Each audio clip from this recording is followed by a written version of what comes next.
Yo les dije cuando presentaba el programa al inicio que íbamos a tener oportunidad durante el transcurso del programa, en este bloque particularmente, en el último bloque, de poder charlar con un hombre de la justicia, con una impecable trayectoria en todo lo que ha sido su andar por este tema, ¿no? De impartir justicia. Para que tengamos la opinión, su opinión respecto de este controvertido, polémico, inmoral, dicen algunos temas del 2 por 1 que hoy la tiene en vilo a la sociedad argentina, no solamente a los hombres y mujeres del derecho, sino al conjunto de la sociedad. ¿No? Nadie esperaba este 2 por 1 para beneficiar condenas a genocidas, responsables de delitos de lesa humanidad. Pero ahí está el fallo de los 3 ministros de la Corte, y a partir de ahí, bueno, hay un montón de cosas. La Cámara de Diputados de la Nación lo está tratando hoy. Acaba de decirnos el presidente de la Cámara de Diputados de Salta, el doctor Godoy, que ellos también se van a abocar, de hecho lo están haciendo, para elaborar un proyecto desde la propia Cámara repudiando esto. Pero queremos verlo desde la perspectiva de un hombre de la justicia, como digo. Él es ministro de la Corte de Justicia de Salta, ha sido juez federal, ustedes ya lo conocen, es un amigo del 7PM, así que para nosotros es un verdadero placer tener la oportunidad de dialogar nuevamente con él. Estoy haciendo referencia al doctor Abel Cornejo, a quien le voy a dar la bienvenida y le voy a agradecer la deferencia que siempre, siempre tiene para con nosotros acá en 7PM. ¿Qué tal, Abel? ¿Cómo estás? Qué gusto de saludarte. El gusto de saludarte, Daniel. Muchas gracias por haberme llamado.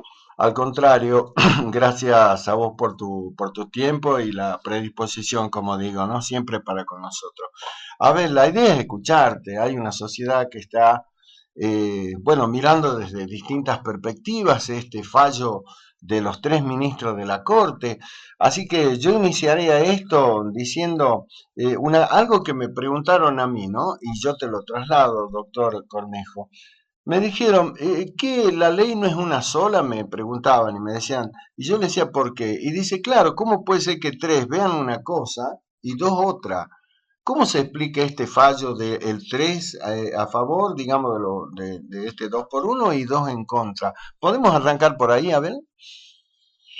Desde luego, podemos arrancar de donde vos quieras y es muy buena la pregunta y me obliga a ser categórico en la respuesta. Sí, señor. Normalmente lo soy, pero en esto mucho más categórico.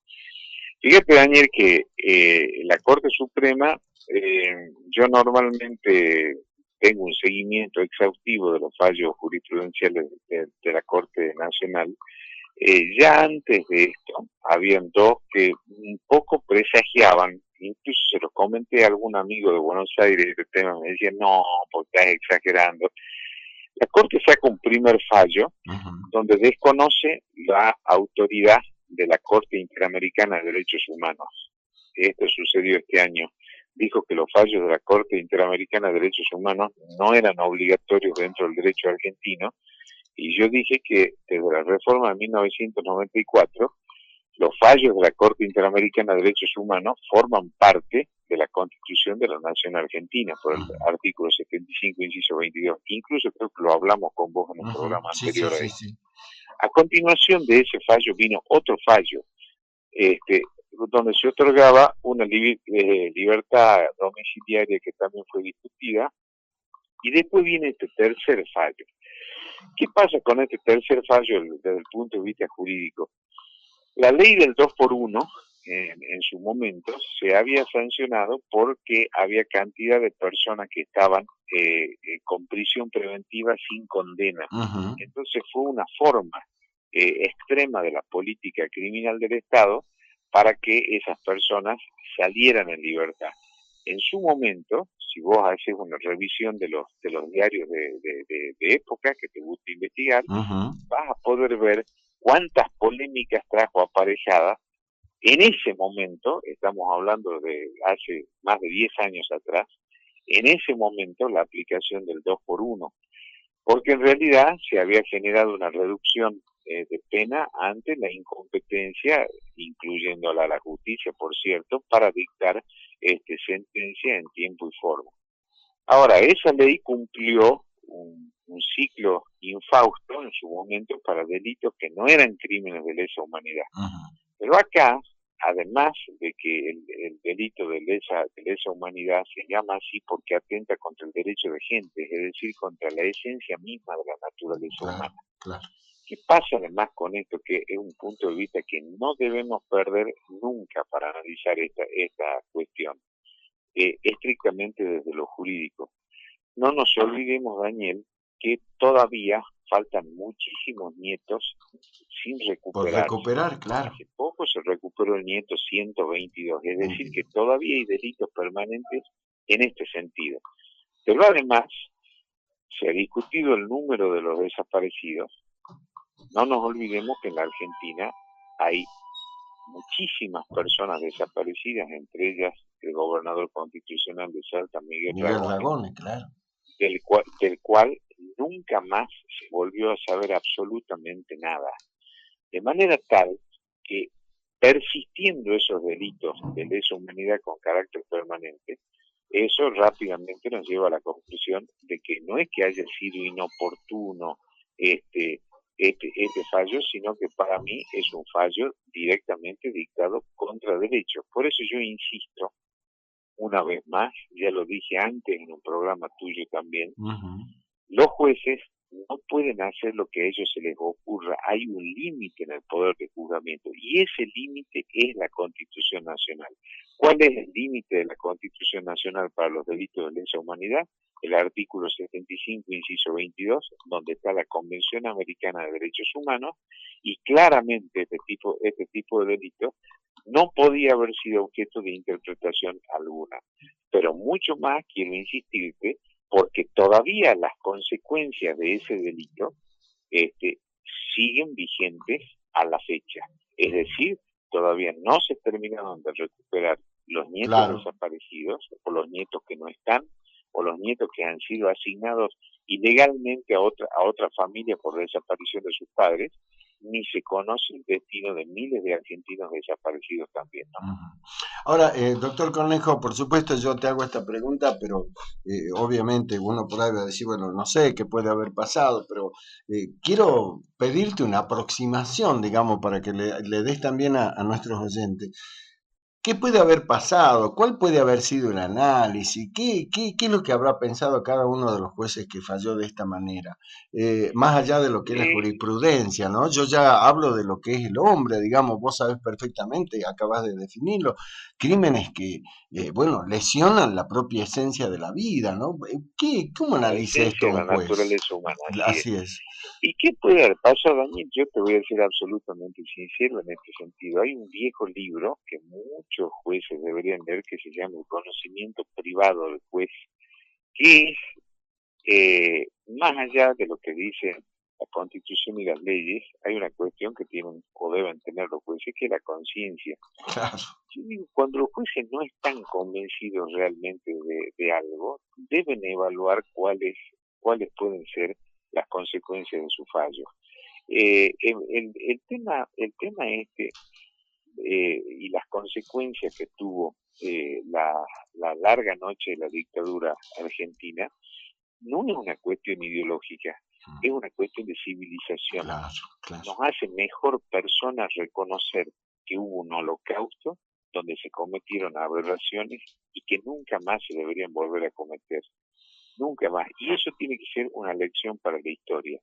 Que no haya nunca más desaparecidos, que nunca más haya torturas y que nunca más alguien, fíjate vos de este tema, que es un tema que a mí siempre me impactó profundamente, alguien pueda decidir que una criatura, un bebé que tenía padre y madre, deje de pertenecer a su familia natural y asignárselo a una familia ilegítima. Eso es una cosa monstruosa.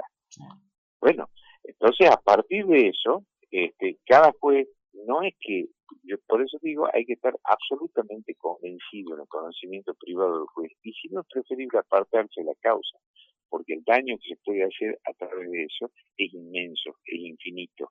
Y nosotros tenemos la obligación hacia las generaciones futuras de marcar determinados estándares éticos, mucho más desde la justicia, y mucho más en relación a este tipo de pronunciamientos que, como yo digo, así como se desconoció la autoridad de la Corte Interamericana de Derechos Humanos, desconocemos ahora casos que han sido juzgados por la propia justicia argentina y condenas que estaban siendo cumplidas y se aplica una ley derogada que era absolutamente inaplicable. No se puede hacer analogía en este sentido. En todo caso, si es que había una duda, que se debata como recién ahora se está debatiendo en el Congreso de la Nación, pero tampoco se puede, desde mi punto de vista, no se puede debatir el cumplimiento de condenas que están corriendo en el tiempo, porque entonces hay una inseguridad jurídica absoluta. Claro. Y la pena, a nosotros nos enseñan de los primeros años a la facultad, no es otra cosa que la consecuencia jurídica del delito. Entonces, en el juzgamiento de los crímenes de lesa humanidad, a mí me parece que la única interpretación posible es el estricto cumplimiento de la pena.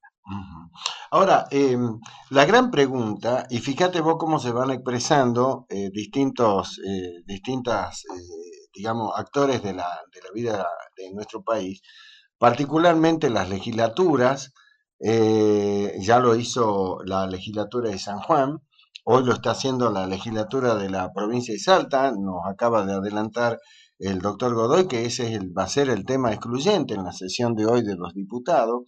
Eh, hay una fiscal que dijo que es inconstitucional, una cámara dijo lo mismo, bueno, distintas expresiones. Ahora, ¿se puede salir de esta situación actual, doctor Cornejos? ¿Podemos salir de esto? ¿Cómo se sale? ¿O esto ya es cosa jugada, como dicen ustedes los abogados y chao?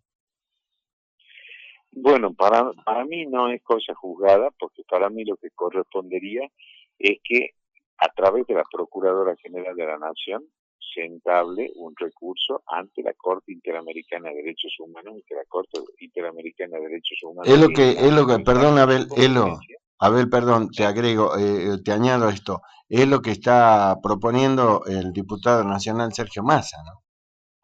Coincido.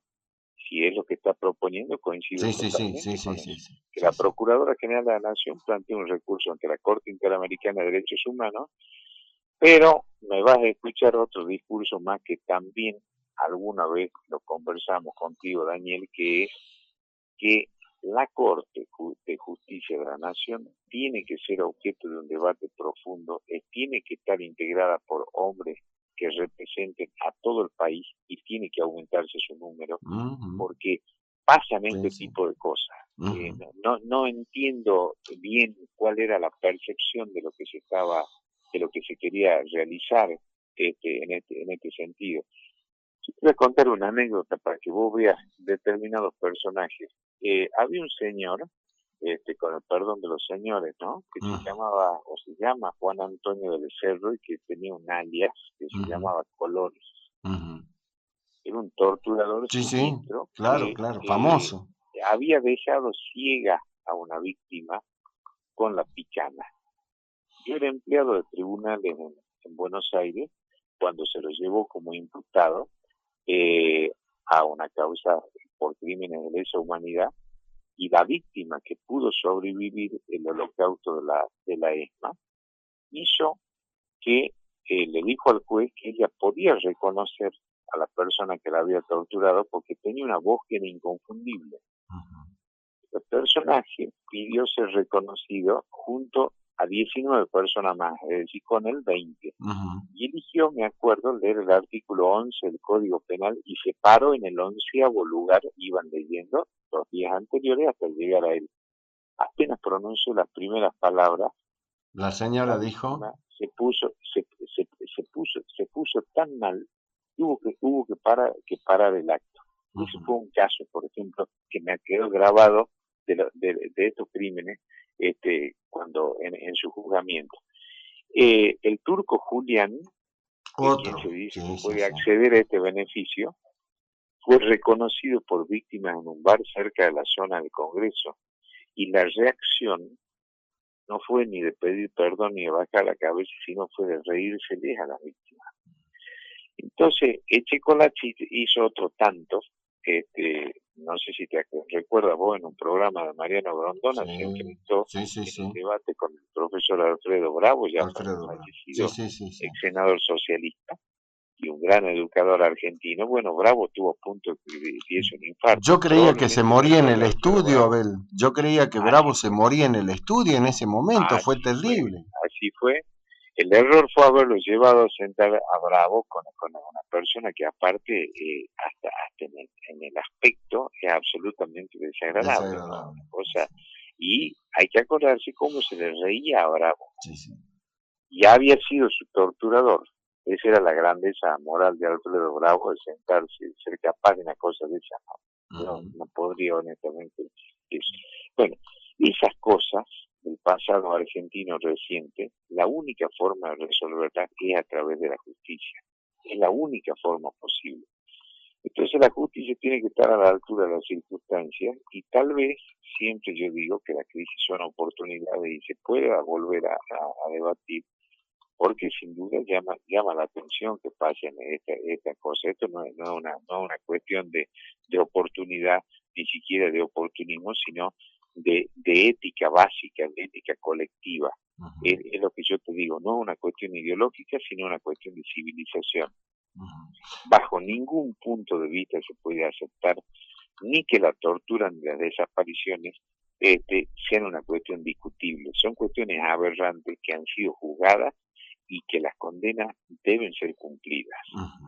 Ahora, Abel, sobre todo este drama, yo lo considero un drama, un hecho. Yo por ahí hablaba el otro día y por eso estoy tan tranquilo de hablar con vos, porque sos una voz que esclarece sobre esto. Y yo decía, nosotros los argentinos es como que nunca terminamos de resolver nuestros problemas. Cuando creemos que ya podemos avanzar, a pesar de que quedan muchas cosas por ahí, pero siempre estamos volviendo, ¿no? Con los viejos temas, aquellos que provocan tanto dolor. Y este es uno de ellos. Ahora, sobre todo esto, sobre el dramático hecho aparece algo que mucha gente no entiende bien y yo obviamente sé de qué se trata, pero te voy a pedir a vos, doctor, que le cuentes a la audiencia qué figura es esa. Ahora aparece la figura del prevaricato y el fiscal Marijuán, el doctor Lafeca, que es el juez que está en el tema, le pasa el asunto al fiscal Marijuán y Marijuán dice, vamos adelante y acaban de imputar entonces a los tres jueces por esta figura de prevaricato. Contanos, ¿qué es el prevaricato, Abel? El prevaricato es un delito específico que lo pueden cometer únicamente los jueces, los fiscales o los abogados. Hay prevaricato del abogado. Para que la audiencia pueda entender, para no Sí, incurrir en sí, tecnicismo, señor. todo juez que se aparta de la ley comete prevaricato. Entonces, en este caso, bueno, habría que analizar. Yo me enteré por los medios del pedido del fiscal, pero habría que analizar qué es lo que pasa, porque si se recurre a una ley que está derogada para sentencias penales que son que están en cumplimiento, y evidentemente hay que analizar la situación, ¿no? Es una situación muy grave desde el punto de vista institucional. Por esto mismo que yo te decía, Daniel, que no se puede hacer, todos los poderes del Estado tienen que tener límites, ese es el sistema de frenos y contrapeso. La justicia con mucho mayor razón, pero sobre todo porque aquí estamos hablando no de hechos impunes, sino de hechos juzgados, de condenas que están siendo cumplidas, de crímenes aberrantes contra la humanidad. Entonces, mientras estas condenas están siendo cumplidas, aparece un fallo que puede ser contrario a derecho. Así como yo antes te dije que a mí me llamó mucho la atención y debió haber tenido la misma repercusión que cuando se desconocieron los fallos de la Corte Interamericana de Derechos Humanos con carácter obligatorio. Porque entonces se empezó a decir, como para degradar a la autoridad de la Corte Interamericana, que bueno, que a la Corte Interamericana la integraba después Zaffaroni, ¿no? Entonces se puede o no estar de acuerdo con Zaffaroni. Lo que hay que saber es que la Corte Interamericana le integran jueces de todos los países de América porque está dentro del ámbito de la Organización de Estados Americanos. Entonces también hay que recordar que cuando nos visitó la Comisión Interamericana de Derechos Humanos en el año 1979, habían aparecido unas calcomanías que decían los argentinos somos derechos y humanos. Y entonces se ignoró todo lo que había pasado y estaba pasando en ese momento en la Argentina. Entre otras cosas, en Salto tenemos dos casos paradigmáticos que son Palomitas y Dragones. Y Dragones, claro.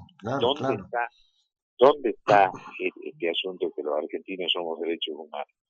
Después sí fuimos capaces los argentinos de hacer una autocrítica y una visión introspectiva en este sentido, y empezó con el tema del juicio de la Junta, que fue casi un hito histórico en ese sentido, pero después vinieron las famosas leyes de obediencia de vida, punto final, claro. El proceso, y después se volvió a abrir y a conocer la verdad real de lo que había sucedido. Y yo te insisto, ¿cuál es uno, además de los problemas de las torturas, las desapariciones y la sustitución de Estado civil que al día de hoy siguen teniendo efecto? Ese es un tema. Yo creo que es el punto central, Abel, ¿no? Ese es el punto central. Yo creo que ese es el punto central. Mientras no se reconozca, porque en algún punto tenemos que empezar a poner de acuerdo. Entonces, a nivel sociedad, decir, bueno, esto fue una aberración, fue algo que oscurece y ensombrece la historia nacional. Nunca más puede volver a pasar.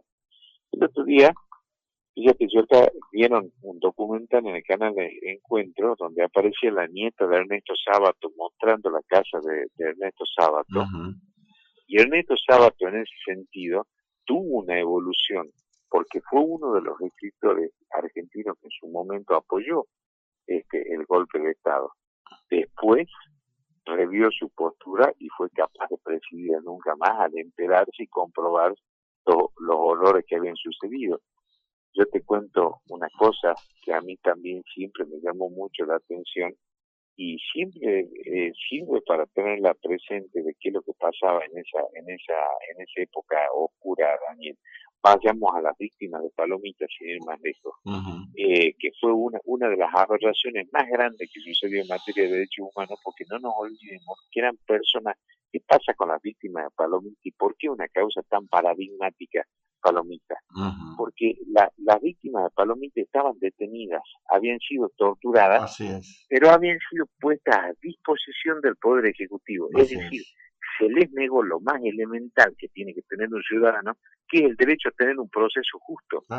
Se los sacó del ámbito de la justicia y se los puso a disposición del Poder Ejecutivo. Así fueron masacradas las víctimas de Palomitas en esa condición, a disposición del Poder Ejecutivo, que significaba una antesala de la desaparición o de la muerte posterior. Entonces, esa negación del Estado de Derecho es lo que nos tiene que hacer reflexionar para que no puedan suceder ninguna de este tipo de cosas. Yo creo que la vida humana, la dignidad de la vida, la integridad de las personas y el respeto a la persona humana nunca pueden ser materia interpretable. Tiene que tener un respeto irrestricto en todos los sectores, en todos los momentos. Abel, ¿existe alguna posibilidad que la Corte de Justicia de Salta diga algo con respecto a este tema desde el punto de vista institucional? Te pregunto, te pido disculpas por mi garganta. Desde el punto de vista institucional, ¿pueden ustedes como jueces de la Corte de Salta expedirse sobre esto? Nosotros no tenemos juzgamiento sobre crímenes de lesa humanidad. Lo que sería bueno es que todos los poderes del Estado, todos, de todas las provincias, en forma simultánea, hagamos una manifestación masiva de repudio en ese sentido. Yo, de hecho, a título personal, todo el mundo sabe qué pienso. Pero yo creo que ahora ya ha llegado una hora de ponernos los pantalones largos, y cuando pasen este tipo de cosas, todas las instituciones del Estado digan, esto es imposible sostenerlo desde el punto de vista ético, porque hiere la concepción ética de la democracia y la concepción ética de la vida. no es una cuestión opinable el tema. Ujú. Y si eso sucediese, yo creo que daríamos un paso adelante, en ese sentido. Lo que muchas veces pasa, Daniel, es muy triste decirlo, es que siempre vemos si es oportuno, si no es oportuno, y con la ética nunca hay que ser ni oportuno ni oportunista, porque la ética es lo que nos hace dignos de vivir en una sociedad democrática. Entonces, me parece que no se debería dudar en ese sentido, ¿no? Sin embargo, hay Ojalá. quienes especulan con esto y dicen, no, ¿cómo te crees? No, mirá, no nos conviene, ¿cómo vamos a cuestionar un fallo, Sí, un dictamen de lo desgraciadamente es Supremo? el denominador común Sí. de lo que nos pasa, y tenemos muchas veces una suerte de timidez cívica Ujú. muy mala. Entonces yo coincido que todos los poderes del Estado espontáneamente deberían pronunciarse en este sentido en forma categórica, y por encima de quienes los integran. No es una cuestión partidaria. Yo insisto, esto es una cuestión de civilización. Hay determinados estándares éticos de los cuales no se puede descender. Y Exactamente. parecería en un momento que los argentinos habíamos avanzado. Entonces son cosas, así como no debe discriminarse, no se debe permitir la violencia, todo ese tipo de antivalores que hay. A eso se le oponen los valores democráticos. Y los valores democráticos, como la vida, como la integridad de las personas, como el derecho a conocer la identidad. Fíjate que esa fue otra discusión que se generó, incluso a raíz de un fallo de la Corte Suprema de ese momento, que obligó a que se hagan ADN para que se puedan reconocer las personas, saber quién era su verdadera familia. Fíjate lo que estamos Ujú, hablando. ujú. O sea, cómo una persona, a quién se le puede pasar por la cabeza que una persona pueda tener una duda semejante, porque desde el Estado, en una forma absolutamente ilegal y fanática, se decidió que una persona que pertenecía a esa familia fuese a dar a otra familia con la cual no tenía absolutamente nada que Nada ver. que ver, Pero claro, además coincide que los apropiadores formaron parte del terrorismo de Estado. Entonces, claro. es una cosa de una gravedad inusitada, ¿no? Ujú. Ahora, ¿lo charlaron al tema a nivel del seno de la Corte de Justicia de Salta, doctor Bermejo? Si se habló el tema, yo en este momento estoy en la ciudad de Buenos Aires, por lo que mañana tengo que presentar el libro de Güemes en la Feria del Libro. Ah, mira vos, qué Eh, bueno. pasó eso, pero yo no tendría ningún problema, al contrario, de que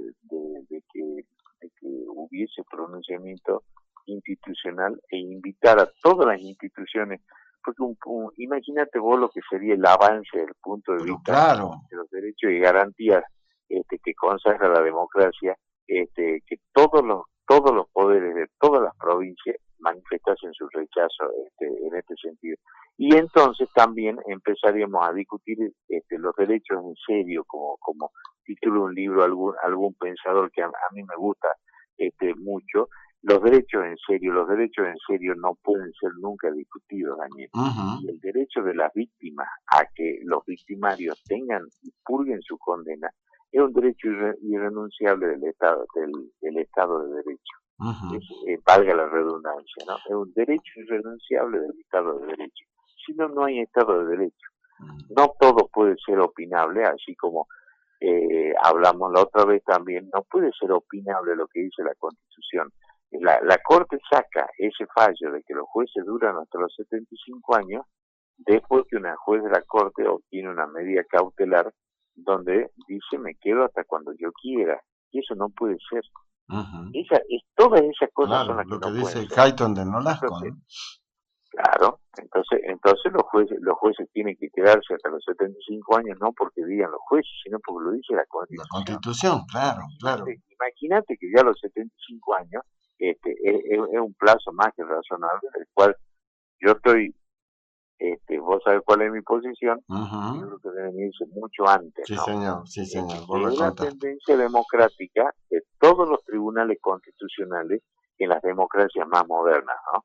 Ujú. A nadie se le, o sea, nosotros decimos el ejemplo de los Estados Unidos, bueno, pero la Constitución de los Estados Unidos puede tener cosas buenas, ha tenido una influencia dentro de la Constitución argentina en el siglo XIX. Ahora no quiere decir que todo lo que venga, tenga o provenga de los Estados Unidos, de su derecho constitucional, nosotros tengamos que aceptarlo.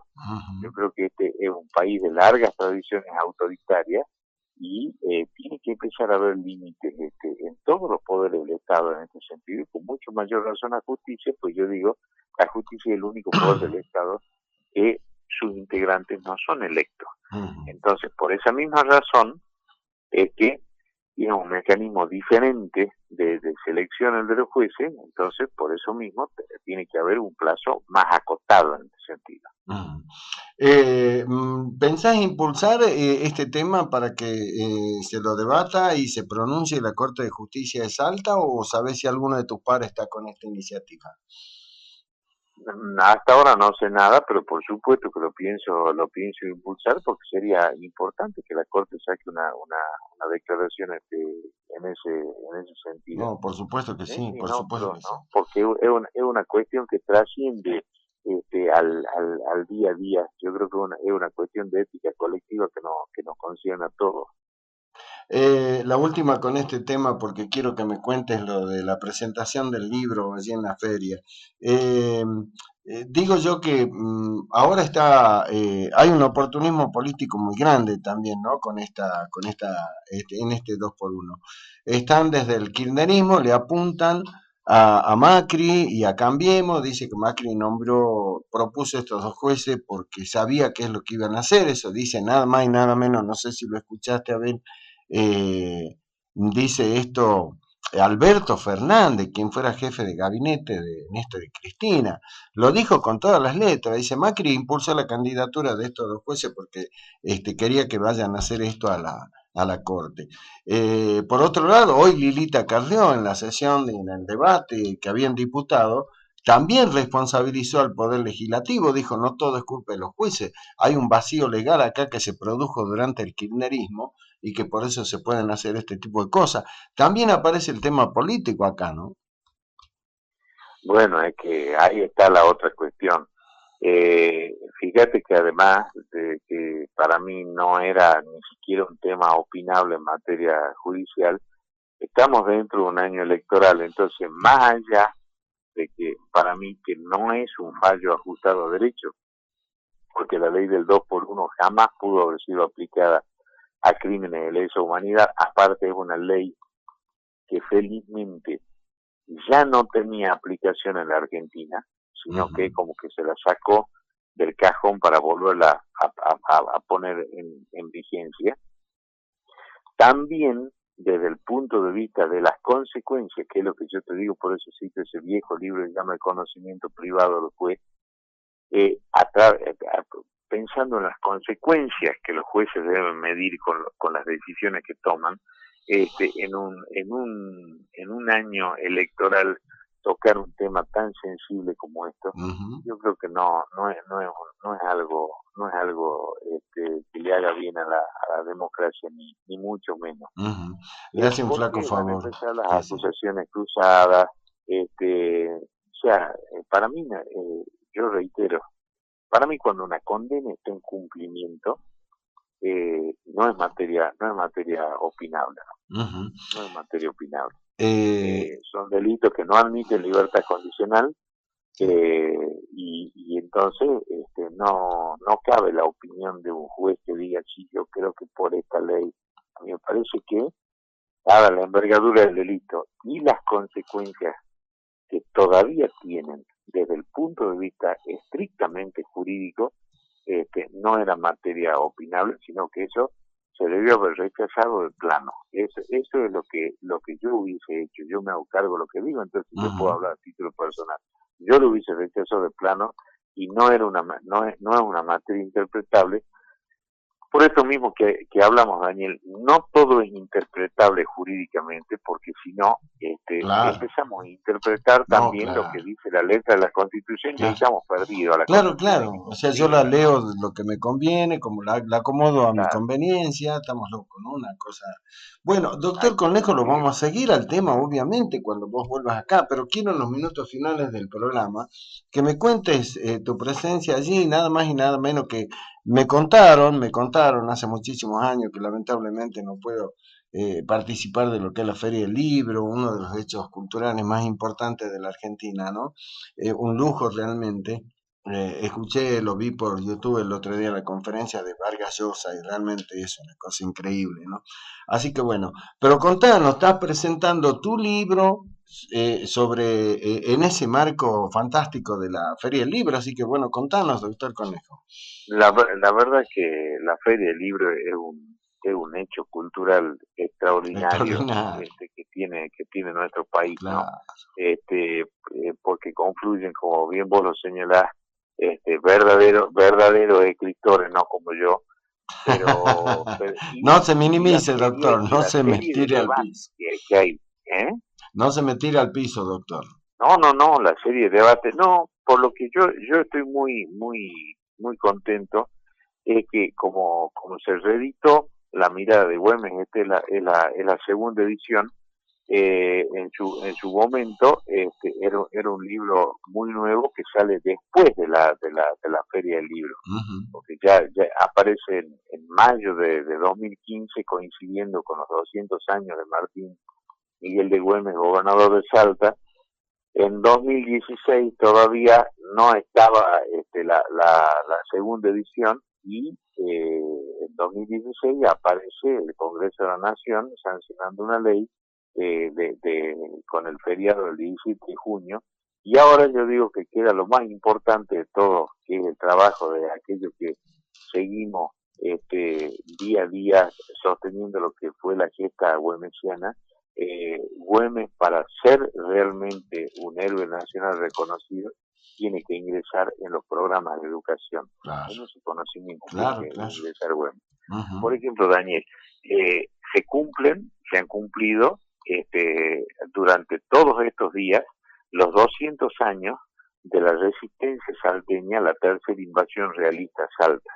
La tercera invasión realista la encabezaba el mariscal José de la Serna, que acababa de participar en las tropas españolas en lo que se llamó la guerra de independencia de Ujú. España Sí, sí, sí. respecto del dominio napoleónico. Ujú. Esos fueron el nivel de oficiales que mandó el rey Fernando VII a reconquistar lo que era el virreinato del Río de la Plata.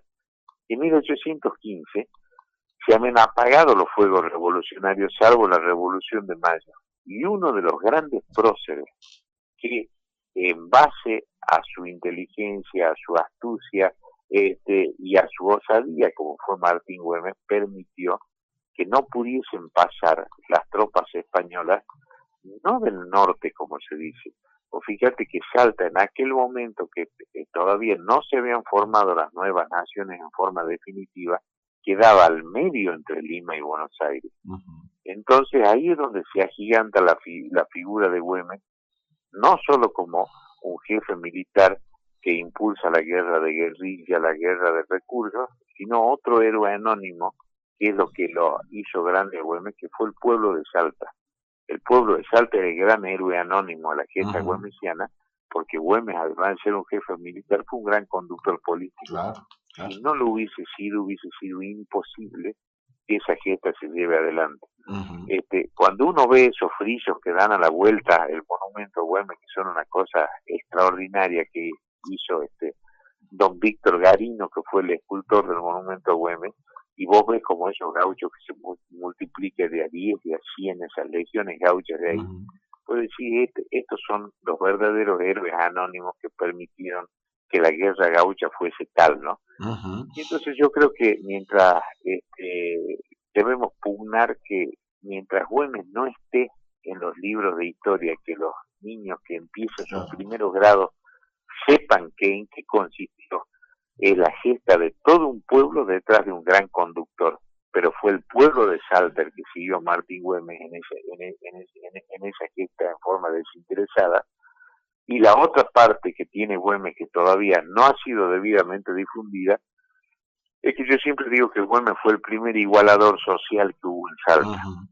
Él crea el fuero gaucho por la falta de recursos que había en la Salta de aquel entonces, y en contra de los grandes latifundios, él empieza a dar pequeñas parcelas como pago del salario a los gauchos en la guerra de la independencia. Eso uno de los hombres que lo cuenta fue Zacarías Yancy, que cuando nosotros vamos ahí, Zacarías Yancy, una calle perdida por ahí cerca del mercado artesanal, sí. Zacarías Yancy peleó como gaucho de Güemes cuando tenía 14 años. Después se casa con una sanjuanina y llega a ser gobernador de San Juan. Y por allá, por 1880, cuando se empieza a dar grado militar a los héroes, pocos héroes de la independencia que quedaban vivos, o sea que ya estaba bien entrada en la senectud, tenía más de 86 años, se le reconoce a Zacarías Yancy el haber sido combatiente a las órdenes de Martín Miguel de Güemes, y cuenta en su memoria Zacarías Yancy cómo fue la gesta del pueblo de Salta y por qué era que Güemes era idolatrado por los gauchos y por su pueblo, porque es el primer líder político argentino que es consciente de las limitaciones que tenía esos gauchos humildes, que su única arma era su coraje, ¿no? Entonces está esa faceta de Güemes que también hay que resaltarla, y además porque es el primero que instituye jueces salteños, jueces jujeños, jueces tarijeños en contra de la justicia española. Entonces es la primera justicia nacional que se conoce, es la que instaura a través del fuero gaucho el general Martín Miguel de Güemes.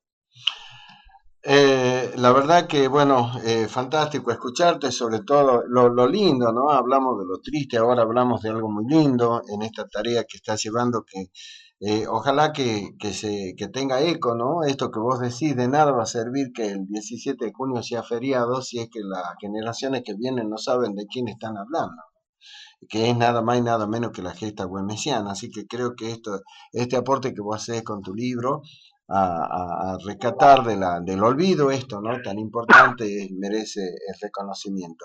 Así que bueno, te deseamos lo mejor en la presentación, Abel, y vamos a quedar con la expectativa de que cuando vuelvas a la provincia sigamos hablando de este otro tema, ¿no? Así que bueno, yo te quiero agradecer como siempre, la deferencia, no me olvido, no me canso de decirlo, estés donde estés, siempre tenés la predisposición para atendernos, así que yo te agradezco tu tiempo. Y cuando te fallo, como la otra vez, te pido perdón, porque para mí también es un gusto poder hablar contigo sobre todo estos temas y que se puedan discutir a fondo y se puedan profundizar. Te mando un fuerte abrazo, doctor Abel Cornejo, que la presentación del libro sea con todo éxito. Igualmente, muchísimas gracias. Un abrazo, chao, Abel.